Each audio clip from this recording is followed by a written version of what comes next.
Hello, everyone. A very, very warm welcome to our Global School Alliance webinar for April, where we'll be celebrating our power, our planet, looking at the incredibly important issues around sustainability in schools, looking at ways that schools can get involved and celebrate all our contributions to a greener future. We all need to contribute to a more sustainable future for us all. And we'll be hearing today inspirational examples of how innovation and collaboration can drive that change in sustainability and the key role of the Sustainable Development Goals. We're absolutely delighted to be joined by Professor Rashida Haddada from Morocco. She has a range of amazing experience in teaching English for foreign language, educational research, psychology, and teacher training, and is a highly valued ambassador for the Global School Alliance. Wonderful to have you join us from Morocco, Rashida. And also delighted to join us closer to home in Liverpool, Karen Wynne and Neil Sledge from the Liverpool World Centre. Karen has an amazing background in community and arts and sharing creative approaches to problem solving and social justice and widening understanding of global issues and developing important thinking skills. The session is being recorded. Please tell us where you're from in the chat and any reflections or insights you have going forward, and we'd be delighted to share details after the webinar. Quick overview. Hello, Shane. Good to see you, sir. Quick overview of the Global School Alliance. We're now 6 years old, and we were there very much established to connect educators around the world and provide that platform for sharing best practice, great resources, and global opportunities. Hello, Jane. Good to see you. We now have over 15,000 globally minded educators in more than 150 countries. So again, it's a huge thanks to Romania, hello Romania, to develop that global community of pioneers and ensure that, hello Philippines and UAE, and ensure our shared vision for impactful global, hello Anna, the wonderful Anna, good to see you, and ensure that vision for impactful global education underpins everything in education. So it's thanks to you and our wonderful community. If you're not already involved in the Global School Alliance, do get involved. Hello, Lisa Lenovo. And hello, Yaman. Good to see you. Do connect on our platform. Free to join. Wonderful range of support there. Online courses, partnership groups, important news feed, and a great way of ensuring that global education is writ large in your school. And again, a big thank you to all on the call that are Global School Alliance ambassadors. We'd be delighted if you want to join and celebrate the key importance of global education. We have an amazing group of nearly 100 committed, globally minded educators. It's a great opportunity to get involved with our projects, represent the Global School Alliance in your own region, and invite a whole new range of schools to get involved in impactful global education. And hello, Hillingdon. Good to see you, Mariam. So do get involved in becoming an ambassador for us. And also a big thank you to every school that's involved with our Global School Awards. This is a really important way of celebrating and acknowledging the key impact of your global activity. Again, free to get involved. We will support you throughout. Very easy to get the Bronze Award, the entry level, where we ask schools to become part of that wider community, develop an international policy. That develops through to a Silver Award, where it's all about the online collaboration. Hello, UAE, good to see you. And then finally, Gold Level. And that's for schools that are very committed to face-to-face interaction, student travel, and a whole range of global activity. So delighted if you want a call to get involved with our Global School Awards. And hello, Bucharest. Good to see you as well. So yeah, the Global School Alliance is there to support every school with all your international journeys. Hello, North Macedonia. Good to see you. We can help you establish that international partnership, get you that overseas linked school, which is so integral to global activity. We can support you throughout embedding that international approach, the importance of having cultural capital across the ethos of the school and across the curriculum. And of course, this is also key support for the teaching and learning of languages. And certainly what underpins the work of the Global School Alliance is that authentic face-to-face engagement. Of course, it's important to engage online and bring the world into your classrooms, but nothing beats that face-to-face engagement, where again, it's a great way of developing languages and those life-changing experiences. So do get involved, register today for the platform, register for all of our events, get involved with the Global School Awards, and do join our primary and secondary student councils. These are important ways to develop that key student voice across the school. And of course, we'd be delighted to have a follow-up call with you about any aspect of the work of the Global School Alliance. So do use the chat. Any insights, tell us where you're from. If you have specific questions, do put them in the chat. We'll be looking and relaying any questions to our speakers. And do share your comments on social media. Hashtag GSA Conference and tag us at G School Alliance. Okay, so without further ado, can I introduce our speakers? We start with Morocco and the wonderful Lisud School, and a huge thanks to the wonderful Professor Rashida Haddada, who were telling us about the amazing work they're involved with around all aspects of sustainability. So across to Morocco, hello Rashida. Hello, John, and I'm going to speak a little bit again about myself. So I am Rashida Haddada, an EFL teacher since 1988, high degree in English literature, degree in English language teaching, methodology, educational psychology, educational research. I'm a teacher trainer, certified English teacher, ESP teacher, international coordinator, and I am always, looking for opportunities where I can learn more and more. I'm a committed teacher. I ran different clubs in my school, Le Sud, reading, writing, clubs, public speaking, etc. So good afternoon, everyone, and thank you for joining us today. I'm excited to talk to you for the second time. And I'll be talking about a topic which is really close to my heart, and which is sustainability. Sustainability at school in particular. So as we navigate through the complexities of the 21st century, it's become increasingly clear that our individual and collective actions have a profound impact on our planet.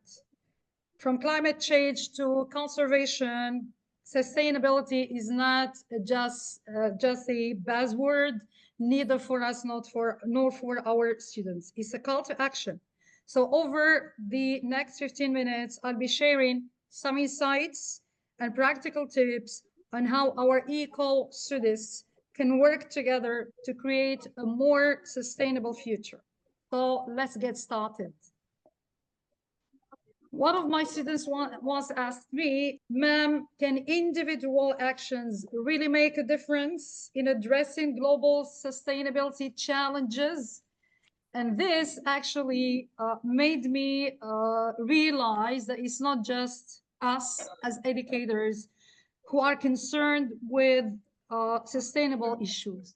It's also our students, from primary school students to middle school students to high school ones. So to get our students here in Le Sud School involved, to foster the practices and initiatives and reduce our school's environmental impact along with enhancing a culture of environmental responsibility, especially among our younger students, we thought of incorporating environmental education in our curriculum by setting up a sustainable club. So that was the first step, actually.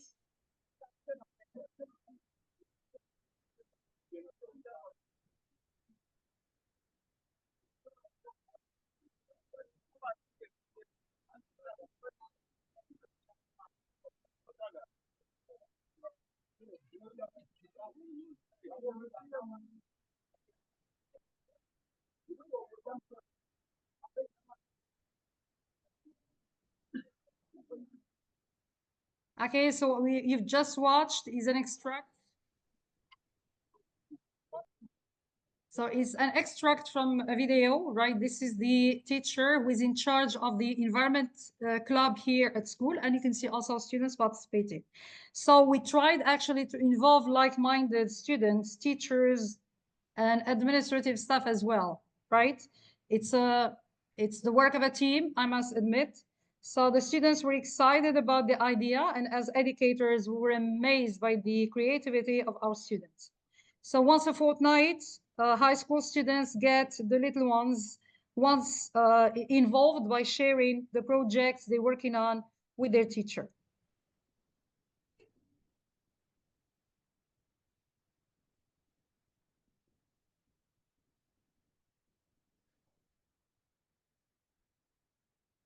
So these are actually high school students who get down to primary school to share, their projects with the young students, with students in primary school.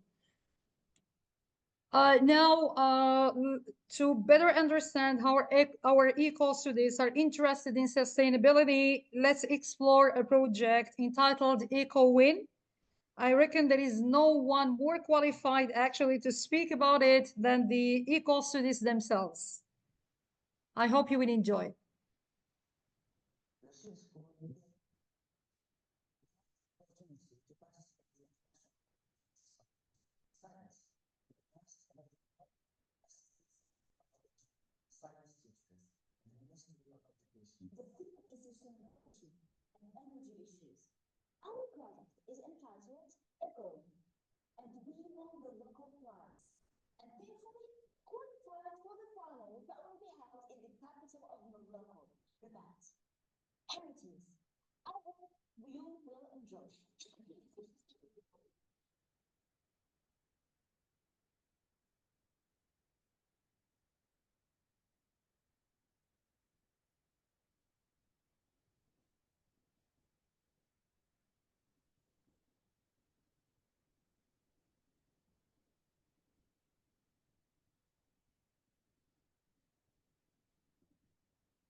Okay, so I hope that our equals to this will make it to the final and win the national competition, right?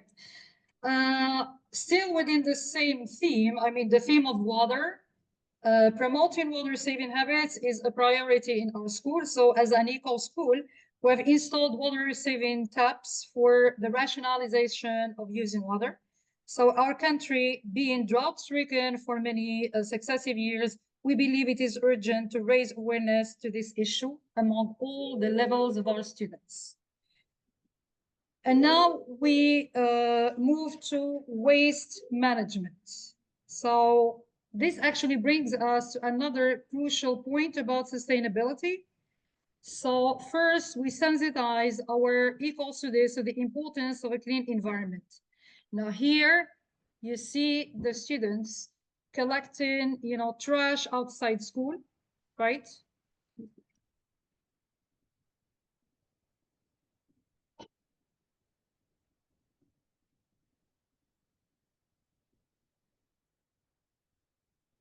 Great. So in the other pictures, you see a visit to the waste disposal. Sorry. So you see a picture of the students on their visit to the Waste Disposal and Recovery Center organized by the school's Environment Club, right? Here in the other picture, this is a workshop organized by the art teacher and the science teacher, where the students are turning the lids of bottles into beautiful flowers and making models using items collected from trash at school. And this is how these young students visualize sustainability in primary school. Finally, and as part of a partnership with the Ministry of Education and Mohammed VI Foundation for the Protection of the Environment, our school is applying for the Bronze Award, which will definitely pave the way for the green label that we hope to win. Now we move to sustainable food system. So a research we carried out at school revealed that a lot of students consume fast food on a regular basis. Therefore, we try to incite students through workshops, documentaries, etc., with the intention of improving health and well-being, promoting healthy eating habits, and creating a healthier learning environment. Well, I must admit that it's not an easy thing to do, but little things make big changes. Good. Now to come is in the future, we're thinking about partnering with local organizations, community members to promote sustainability and environmental education and provide a healthier and more inspiring learning environment for our students. Now, as I conclude, I want to leave you with a lasting message, a message that one of my students in Le Sud has insisted on sharing with the Global Alliance school community. Listen to it, please.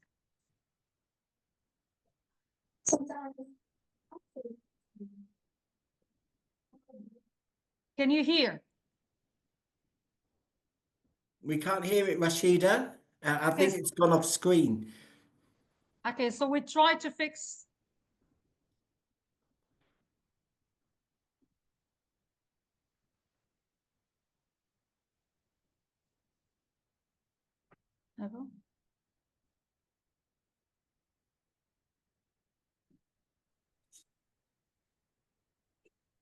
Would you like to share your screen again, Rashida? It did start. Mhm. Okay, so I'm going to share it. So can you share, Mhm. please?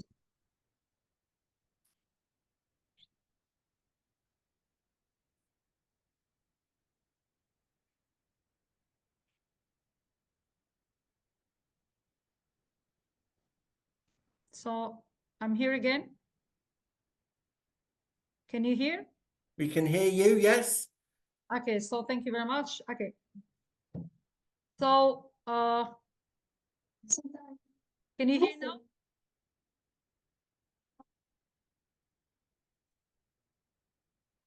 Can you- Mhm.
So that's it, John. Thank you very much for listening.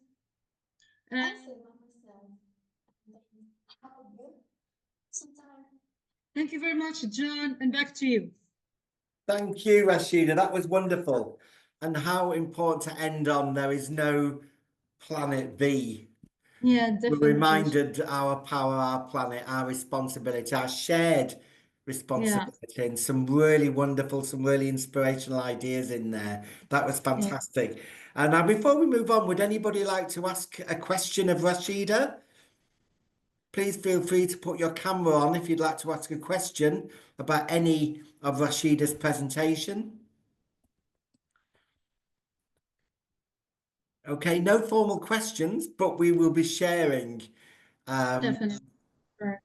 We will be sharing that presentation, and that was Yes. really wonderful. And a big thank you to all you do in Lisud, because I know you have UK Link schools in London and Manchester.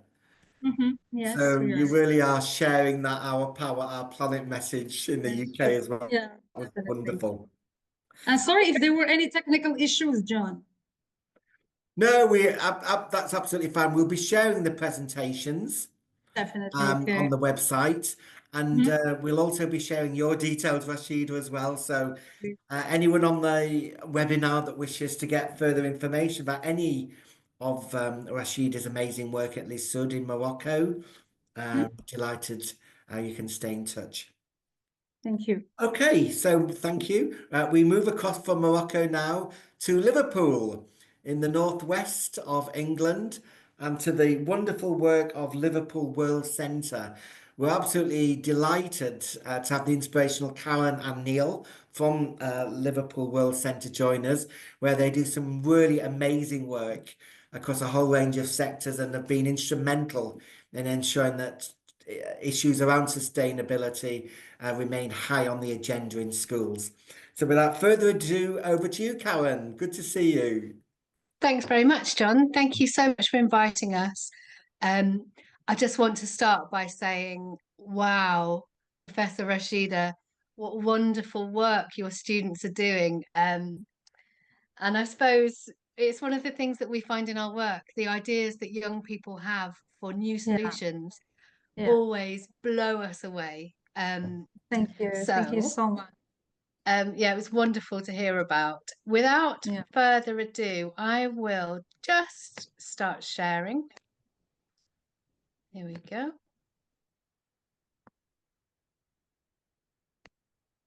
Okay, so my name's Karen and my colleague Neil. Do you want to say hi, Neil?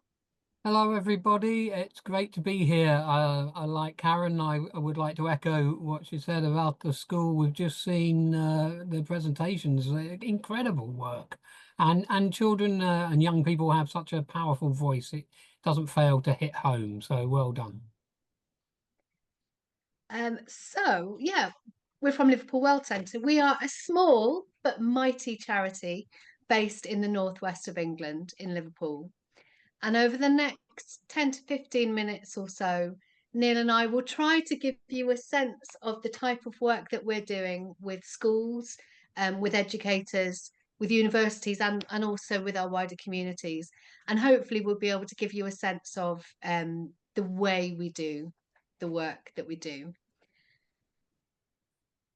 So who we are, we're a leading global education charity. I'll come back to that term, global education, in a second. With expertise in dialogic, it's all about dialogue for us. It's all about opening up conversations with people, and participatory. And again, that's really key to our work, engagement with educators, communities, and young people. Our work is about justice. It's about social justice, about power, poverty. It's about ecological justice, environment and sustainability, economic justice, and racial justice. And our work explores, a lot of the time, explores the links between these different types of justice, these different areas of social and environmental work. We aim to amplify the voices of those we work with to bring about positive change. And just to give you a sense of the breadth of organisations that we work with, we do lots of work with teachers in schools, and my colleague Neil really is the expert in that area of our work. We do a lot of work with universities in research and evaluation and kind of proving the case for the type of work that we do. We work with local communities, and also, you know, we love to work with anyone. We work with the private sector as well. Just coming back to that term global education though, because obviously you guys, you're all part of the Global Schools Alliance. You know, you have an international mindset. But for us, global education has a really specific meaning. You may have heard of it talked about as global learning, as global citizenship education, even as development education, although that language is a little bit outdated now. But yeah, global education really as an area, an academic area that explores those issues of justice and does it in a really participatory way. Just to give you a sense of the kinds of people that we're working with, this is just a very small sample of some of our partners. but we work with our local recycling and waste authority, doing work with young people around kind of coming up with ideas for making schools more efficient, you know, similar to some of those amazing ideas that we heard from Lasoud. We work with Oxfam, we work with development education associations, local universities, national and international networks. So when I talk about global education, I'm talking about really two things. The first of which is the topics. And here we have a sample of those topics. I talked about social justice, ecological justice, but the topics within that might be climate justice, rethinking waste and consumption, nature connectedness, all things that Rashida touched upon and her students very eloquently touched upon. We talk about decolonizing the curriculum and really thinking about the world from other perspectives, maybe not just Western perspectives. We think about sustainability, we think about migration, and obviously, actually within social environmental justice, that the kind of the topics and themes could really expand and expand. But that gives a little sense of some of the topics. So that's kind of part one of global education. Oh, I appear to have my hand up. I didn't mean to. Just ignore that. And the second thing is how we do the work. And for us, actually, how we do the work is the most important thing. Our work is active. We aim every time we work with people to get them thinking, to activate the knowledge and the ideas of the young people that we're working with. So here you can actually see Neil had 200 students outside and they moved around the space, going to different stations, thinking about and talking about their preferred modes of transport, their preferred ways of making changes in energy saving, but really being active. And underneath the photograph, this might be familiar to some of you. We use what we call a continuum line a lot in classrooms, actually getting young people up and putting themselves, you know, if this wall is I disagree and this wall is I agree, that those young people put themselves on a continuum line based on a series of statements. We might ask them whether they think they have the power to take action on climate change, and they position themselves, and then they talk to the people that they're positioned near, and we open up the space. It's all about being as active as possible, and like I say, activating the knowledge of our young people. Our work is participatory. We are not, now what I'm doing today is very kind of anti what I would want to do normally as an educator. We're not educators who stand at the front of the room. We're educators who sit round the table and work with the people that we're working with. And dialogic, and I sort of will keep coming back to this idea of dialogue. You can see here actually some young people really explaining, and these are very young children, explaining and questioning some local politicians, putting really hard questions to them. And we open up those spaces for those conversations to happen, not only for those conversations to happen, but actually for those conversations to happen really safely, really productively. And also just getting young people talking amongst themselves about some of these really big, sometimes very difficult issues. Some of the methods that we use actually will be familiar to some of you. Loads of you will use philosophy for children in your classrooms. Philosophy for children is a method for opening up difficult conversations, having safe spaces for conversation in the classroom. We use a lot of that with adults and with children, actually. We use digital storytelling, which might be familiar to some of you. We use a lot of kind of mock UN conference style big events, and a similar event called the Citizens Assembly, which brings together young people, politicians, the private sector, other educators, other charities working in the kind of sustainability space. So again, we're really about bringing people together around the table in a very collaborative way. Neil's going to take us through, I'm going to stop talking, take a breath, and Neil will take us through a few examples of some of the types of projects that we're running. Thank Neil. you, Karen. Marvellous. I'm realised if I'm in the sunshine, I can't see anything, and if I'm leading here, I'm in the dark. But anyway, some project examples include the migration stories, which I think Karen's just putting up now. This was a project that Karen was much more heavily involved in, where we've created with a number of other global learning centres some stories and collected stories, and they're available on a digital map of how people came to the UK and why, and they go back in time and all sorts. You're flicking onto the next slide, I think, Karen. I'm sorry, Neil. My PowerPoint seems to have taken on a life of its own. Right. There we go. So Moving on. The COP conferences that Karen just referred to in the citizens' assemblies. I mean, we've done 10 with 73 schools in the last 18 months. I've only been working at the World Centre since for about 18 months. I'm a primary teacher by trade, and we bring in experts and counsellors and all sorts of various professionals to help the young people explore these issues or a key question and work on what they're doing. The nature of our work means that every event includes participant-led action planning and discussion of their own communities and contexts.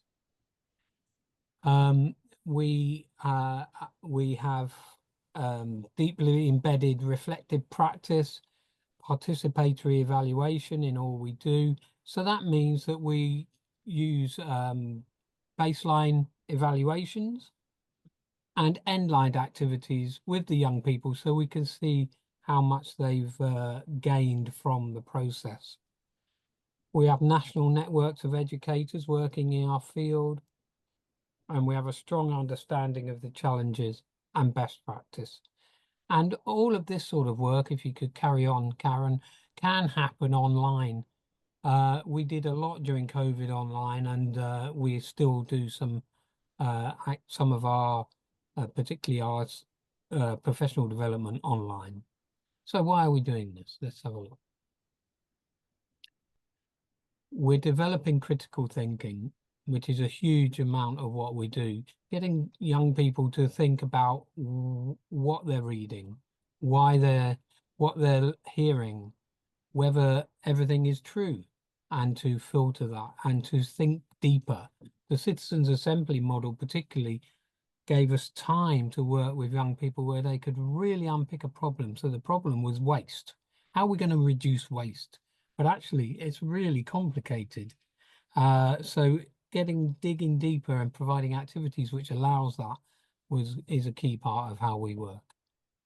We also want the young people to work with other schools. So within these big events that we do and the projects, we encourage them to mix together, and some sessions they'll be presenting to each other, or in another activity they'll be mixed up and working on different themes and reporting back to their own school groups. Other times they'll be doing those sort of continuum lines and activities like that you saw earlier. It does improve their presentation and their speaking skills as well, because they have to stand up, particularly at the COP conferences. They have to imagine they're representing the Marshall Islands or Jamaica, and stand up and tell everybody what their ecological or environmental issues are this year. So, yeah, it's good. What else is there?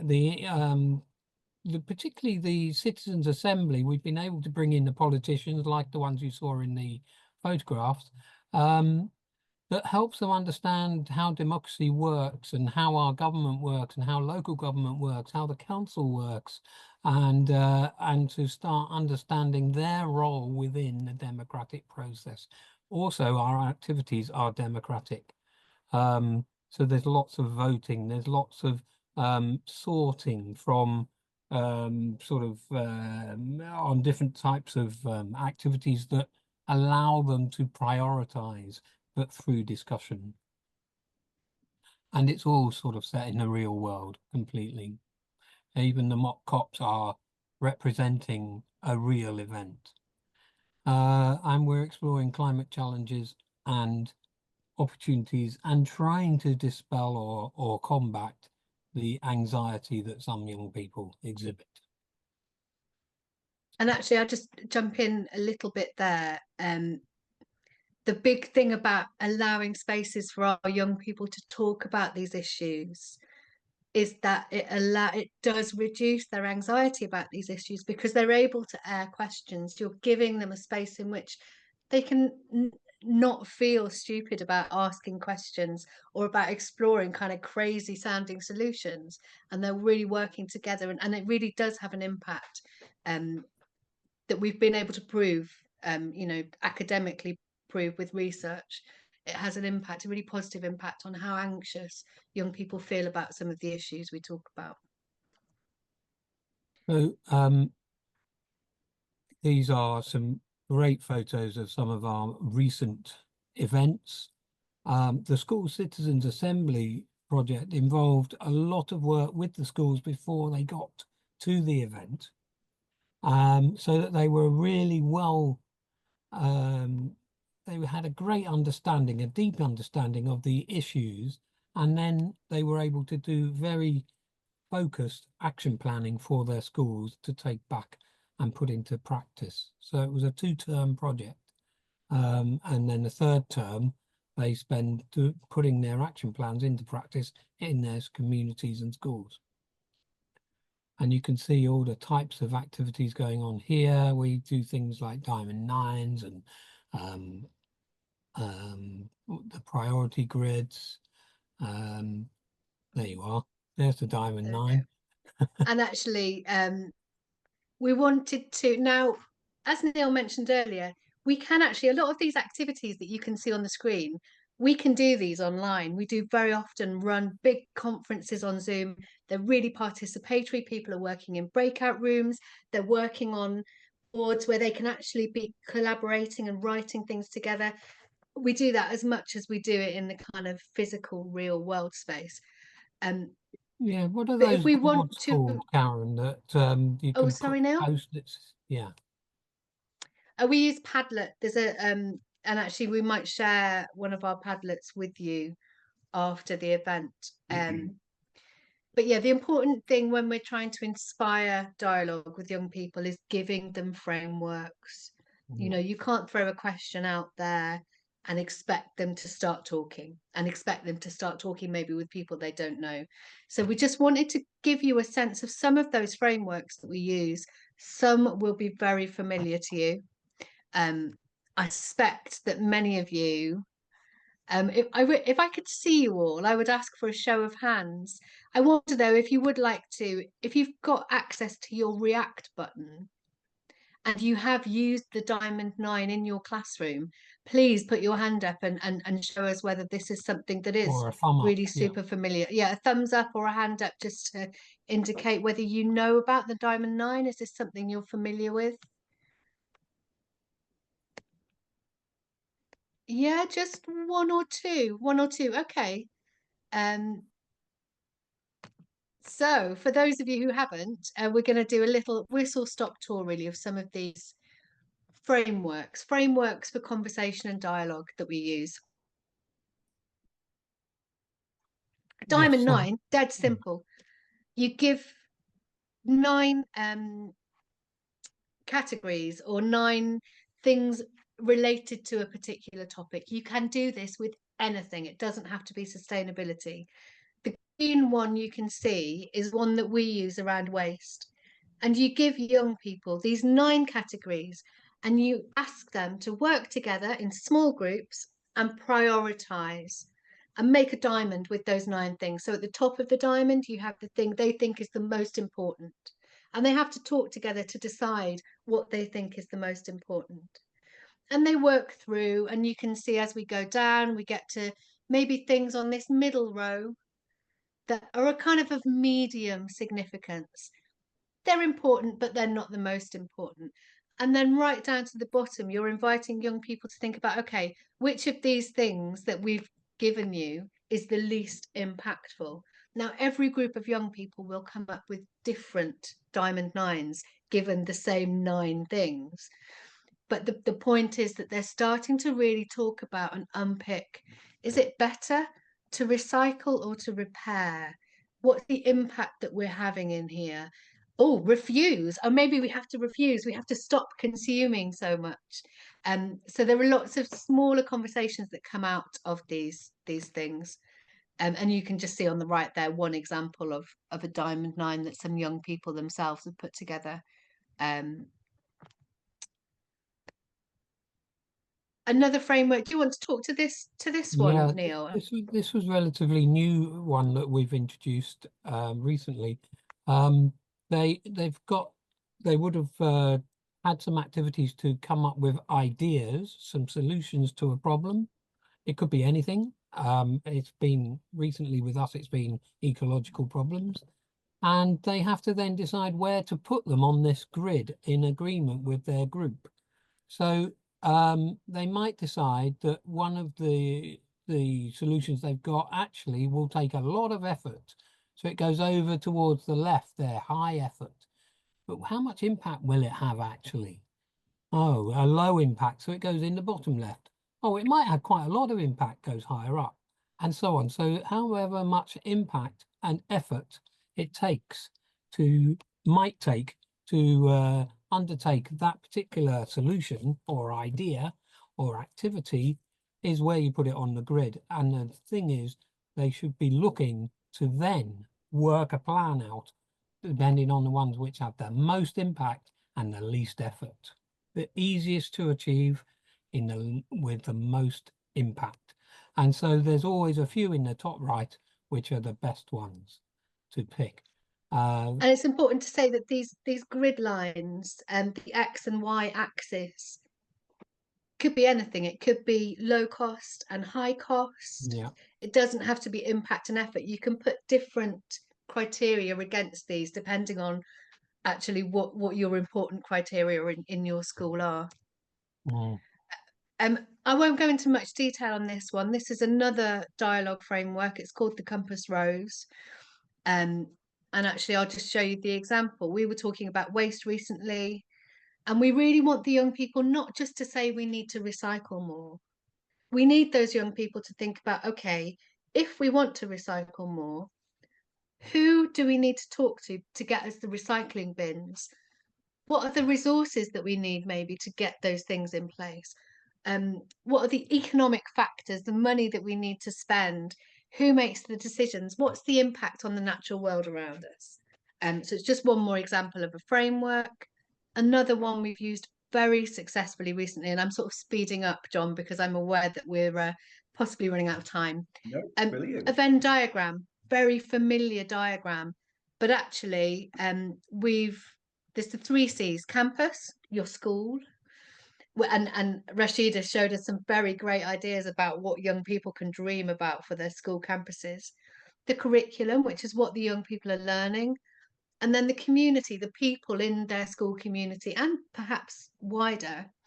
But again, a framework that invites those young people to think a little bit more deeply about the different actors who have a role and importance in any given issue. And a lot of our issues here are looking at waste, but actually we could be talking about social justice, welcoming migrants into our communities, all kinds of things.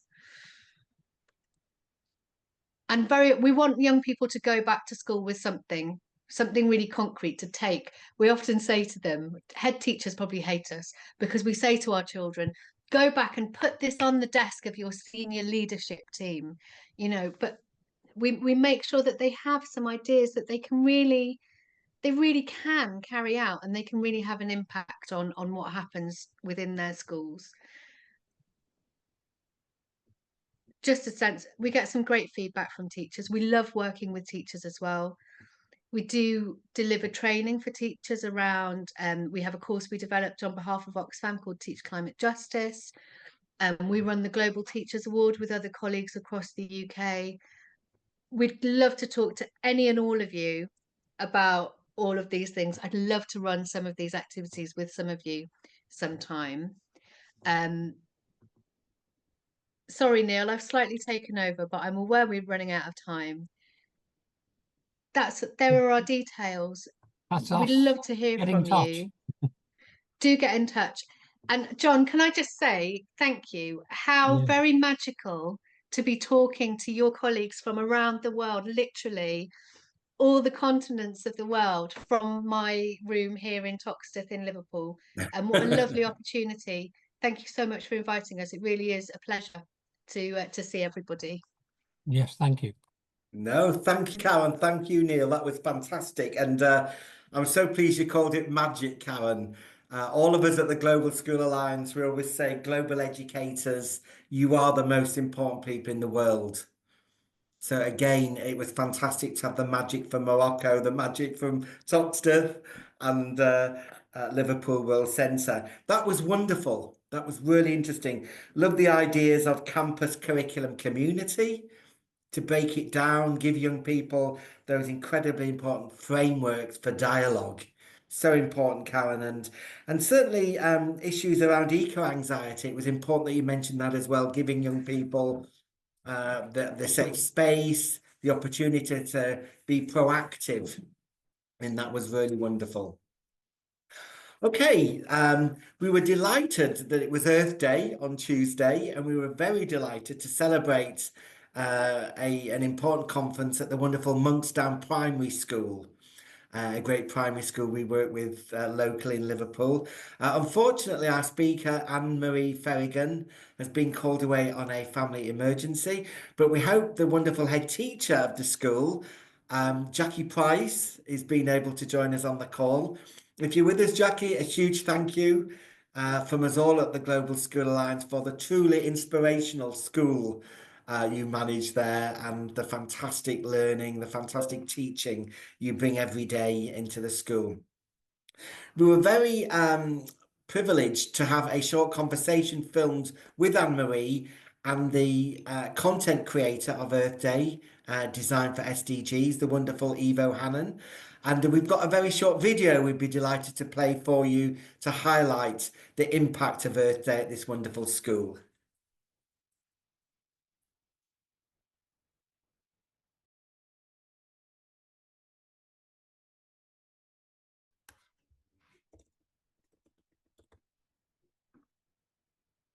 Hi, I'm Anne-Marie Ferrigan from Monksdown Primary School.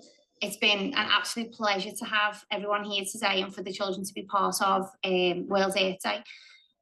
It's really important from our point of view for our children to feel like they're making a difference in their voice and the things that they do and what they're trying to project to other people. We're really dedicated here, I think, to having it an authentic experience. So if it's something the children know about, have learned about and can speak about, then we love to get involved in it. We want the children to be passionate about it. We feel like the only way they can be passionate about it is if it to be something that they're fully involved in. So being able to speak with children across the world about something that impacts on everybody is huge. You know, sometimes it's quite easy to just think, okay, the litter here is impacted on us because it's getting in the way when we're playing football, or the parents are moaning about it, or people around the area are moaning about it. But to see the impact that it's having, the same impact in other countries, I think is massive for the children.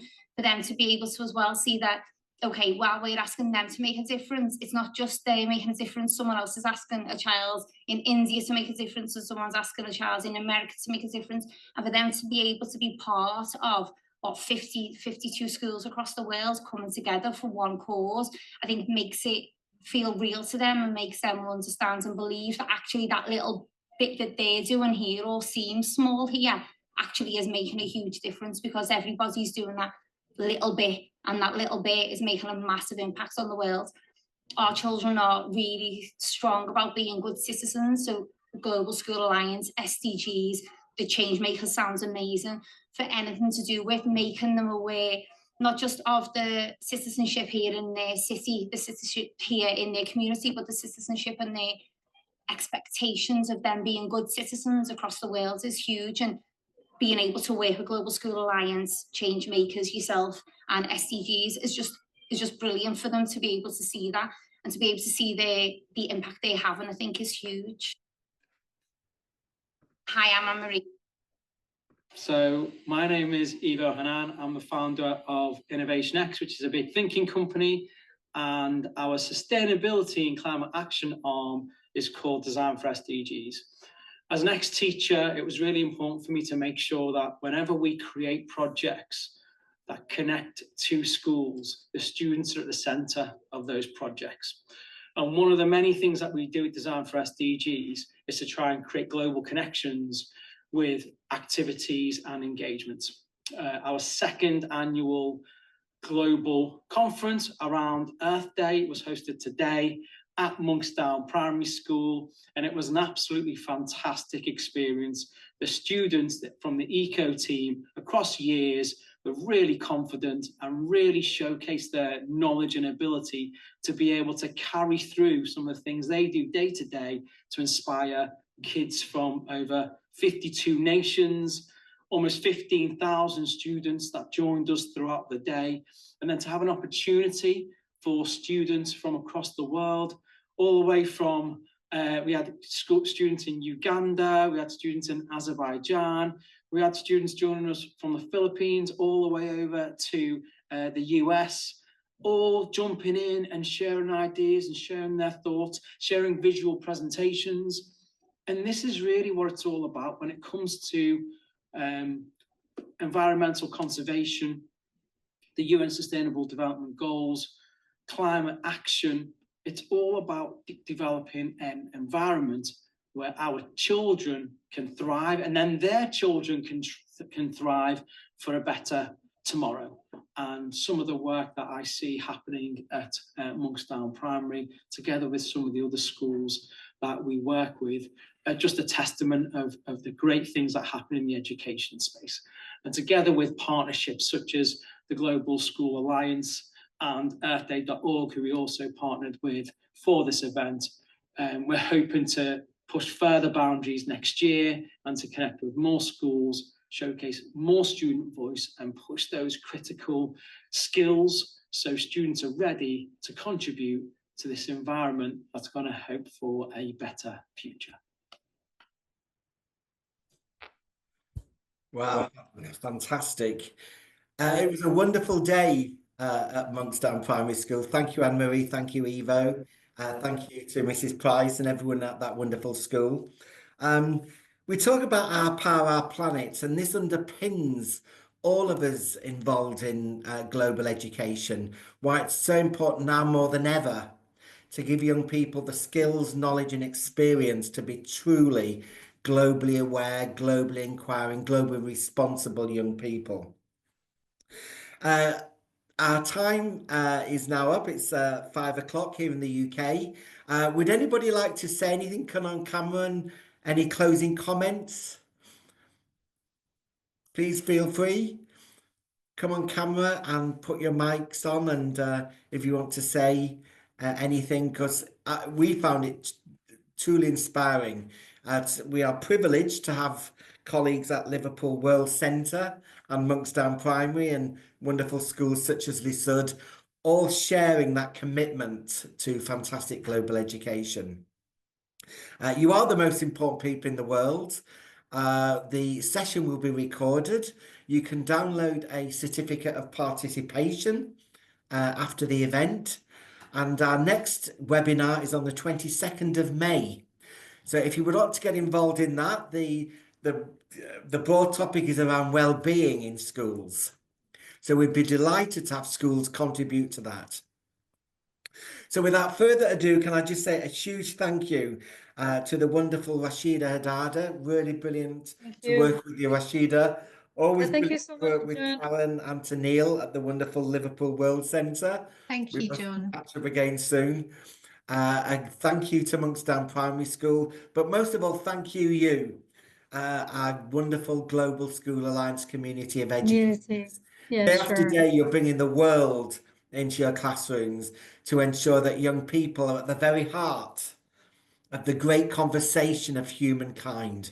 What connects us all now more than ever, we need those connections. We need to communicate, and it's truly wonderful, truly inspiring to be part of this wonderful community. So thank you. We look forward to staying in touch with you all. See you on the 22nd of May. 2nd of For May, those right. who want a follow-up conversation, we'd be happy to organise a Teams call, get you involved with our platform, get you involved with our Global School Awards.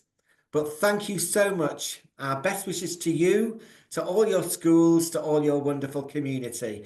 Thank you from Liverpool. Thank you from the Global School Alliance. Take care, Thank you. everyone. Thank you, Karen. Thank Thank you. you, Neil. Right. Thanks, Thank you. Karen. Thank Thanks, you. Neil. Thanks, Rashida. Thank you. Thank So you. great to see you all. Thanks. Thanks, John. Yeah.